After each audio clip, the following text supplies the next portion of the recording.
Tết đã về, hey, xuân đã về, hey. Tết đã về, hey, xuân đã về, hey. Một năm cũ đã qua, cùng nhau đón năm mới bình an muôn nhà, yêu thương ấm no, người một nơi cùng nhau trở về sum vầy, tiếng cười khắp muôn nhà, tiếng pháo năm mới rộn ràng, cùng ngàn câu chúc an lành, chào một năm mới bình an. Hoa đào thơm tươi, hoa mai đua màu,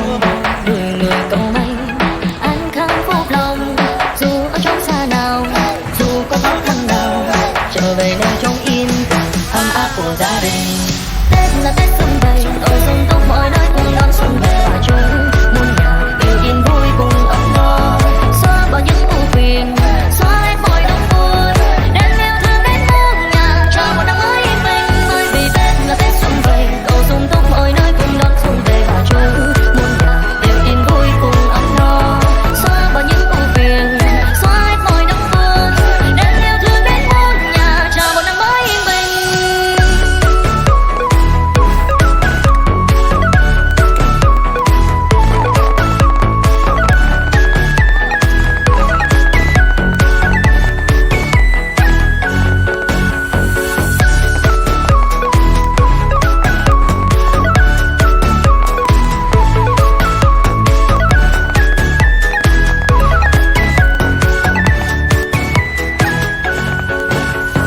Hoa đào thắm tươi, hoa mai đua màu, người người cầu may, an khang phúc lòng, dù ở trong xa nào,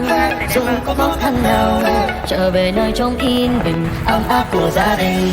Tết là Tết sum vầy, cầu dung túc mọi nơi cùng đón xuân về và chung muôn nhà đều yên vui cùng ấm no, xóa bỏ những ưu phiền, xóa hết mọi đau buồn, đem yêu thương đến muôn nhà, chào một năm